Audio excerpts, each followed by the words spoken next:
So backtracking, because I don't want to miss out on this. What she wrote was, I don't want to live in a world where those with power impose their evil intent on the masses and not face any type of consequence.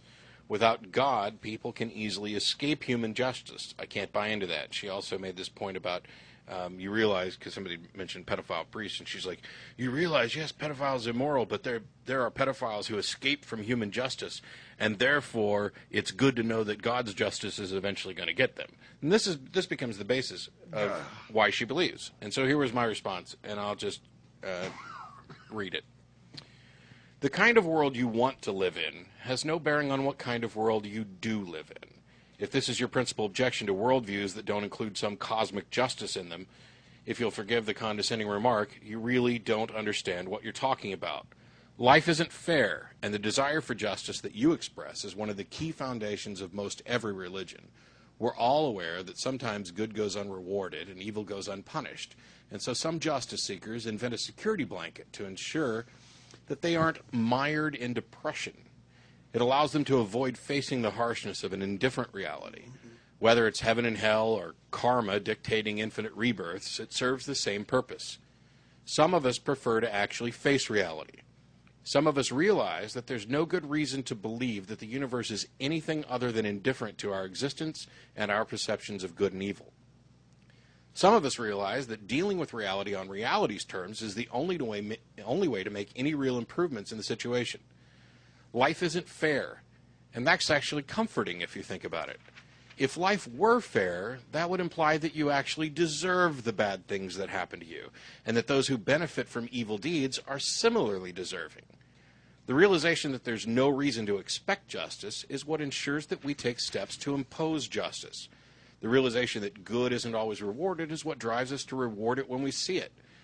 The realization that evil isn't always punished is what drives us to work together as a cooperative society to deal with our problems collectively and individually in a way that encourages real change and that hopefully minimizes harmful actions.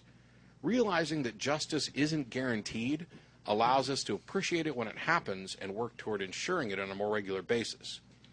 Your particular God concept view of justice represents the height of irresponsibility and injustice. Your chosen religion has us born as reprobates, guilty before we've taken a single breath, responsible for things we've never done. It offers instant, undeserved forgiveness for the most horrible of crimes and punishes people whose only crime is disbelief forever. It advocates slavery, denigrates women, curses homosexuals, orders the stoning of unruly children, sanctions wars of exterminations, condones human sacrifices, and poisons every mind it touches. It includes only one unforgivable crime, disbelief. Is that just? This justice you so admire is no such thing. It is divine edict. It's arbitrary, capricious, and ultimately unjust and immoral. Yes, I realize that there are pedophiles out there who've escaped our flawed justice system. Do you realize that your system says that they're all eligible for an eternal paradise? How does that address your objection? Under the rules of Christianity, the pedophile who escapes justice here can also escape your ultimate justice.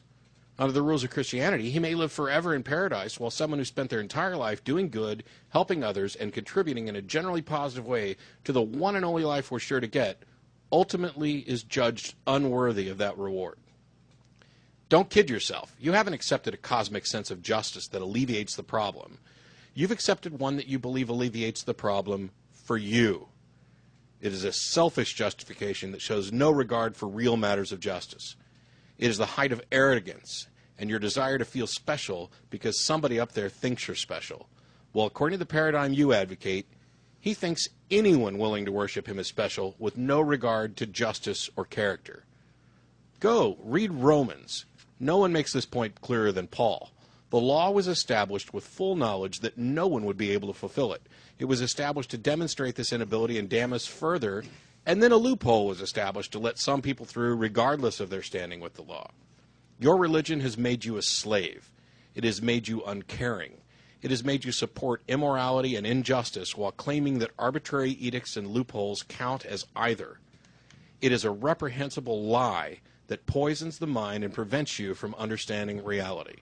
When the scales drop away from your eyes, as they have for many of us, will be here, and you'll realize that you're not alone and not to blame. Ditto.